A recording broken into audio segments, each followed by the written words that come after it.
sort of excites people. It appeals to their shadow side, if you will, and that shadow side is very much repressed in our culture. And I think artists and writers and people who produce work that kind of vents some of that shadow, some of those darker emotions that people have, it has a very attracting pull on them. So I think that's part of the reason, because there's a kind of a notoriety around the book, and people almost feel like it's something naughty when they have it. And so I think that's part of the appeal of it. So I have a friend, he's a really good friend of mine, and I've known him since I was in college, and he's a tough guy. I mean, he grew up in under rather poverty-stricken circumstances in northern Alberta, really on a frontier piece of land. Like, it had only been broken 50 years before by his father, who was a longshoreman and an ex-military guy. Good guy, right. His father. But this guy grew up, and he is tough. He worked in lead smelters, and he wandered around Western Canada. And he was my roommate when I went to college, and is still a good friend of mine. And he ended up working with like delinquents. He went into social work, oddly enough, and he ended up working with some of the worst delinquents in Canada. And he's a really good guy, and he likes to help people get better. But he isn't naive at all. And then part of the reason that he was good at working with the delinquents was because there were no tricks they could get up to that he couldn't see right through. And that was partly because he had a real integrated shadow. I mean, I'll give you an example of him.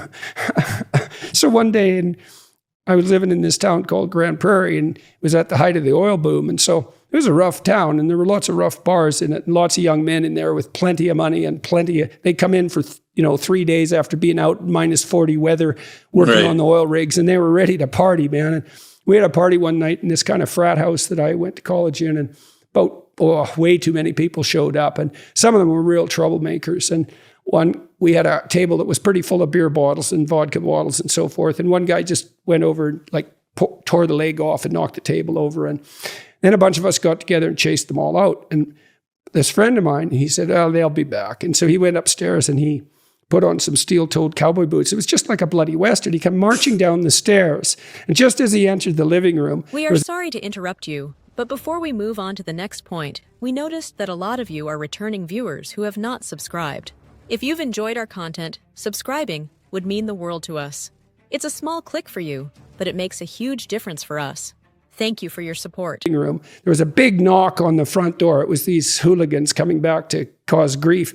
And he just didn't break stride. He opened the door, he pulled open the door, and there was a guy standing there ready to fight, and he kicked him underneath the chin with his steel-toed cowboy boot, knocked him right over the front porch, and the battle was on. But that was exactly what he was like, Right. And he had his shadow was integrated. He was a great roommate. He reciprocated everything. I always knew if I bought groceries one week, he'd buy it the next. Like, he was a straight shooter. You could trust him. But he was not naive, man. And that made him able to deal with delinquents and to help them. So that's part of that integration of that shadow.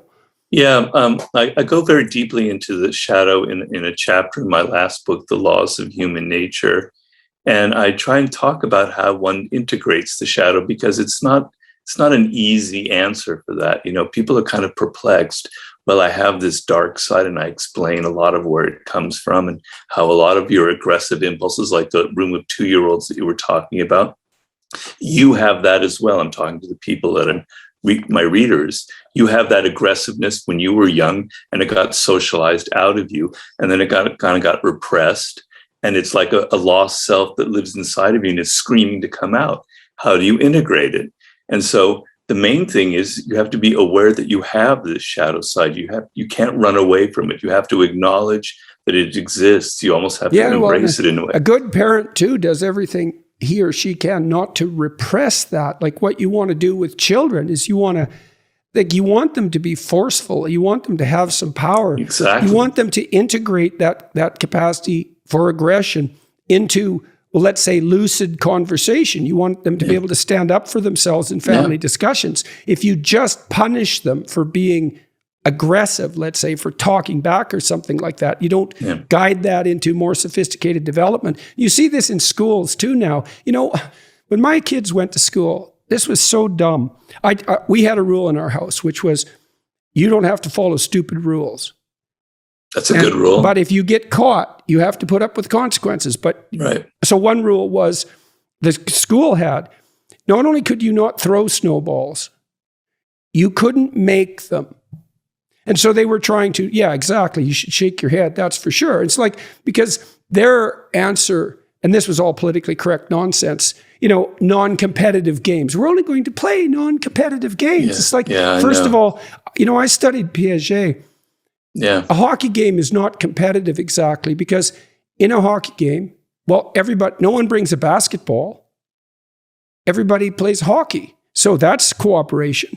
And then on the team, you have to cooperate. And like, if you're the star, but you never pass, you're just a dumb son of a bitch. You're not the star. And so there's tremendous amount of cooperation in all those competitive games. They're integrated. And this idea that, you make children better by not allowing them to be competitive. It's disgusting. It is. It's that. Well, that's the Freudian devouring mother, right? That's, everyone's safe and no one's going to ever hurt anyone. And that's kind of where a lot of young people are, they enter the world where they've been coddled, where they think that there are no winners, that everyone is, it's just win-win situations. And that's where they get really shocked by the realities of the world. So all this coddling and this idea that there doesn't have to be a winner. We don't have to get prizes for first place. Everybody should get a prize. All you're doing is setting your children up for massive, shocks when they enter the world and they see that it's not like that. Yeah, and then they get disillusioned and depressed, or traumatized by it. I mean, when my son's hockey team in his school, they won the city championship, which was a big deal, and the school was pretty happy about that. To his credit, so was the coach. But the principal, who was this authoritarian empath, she was an awful person, I thought. Authoritarian she said, empath. That's empath. interesting. Yeah, well, yeah. So she used like moral that. virtue as a club. Yeah. Oh, no, it was, well, there's plenty of those people around. And she said, well, really, today we're all winners.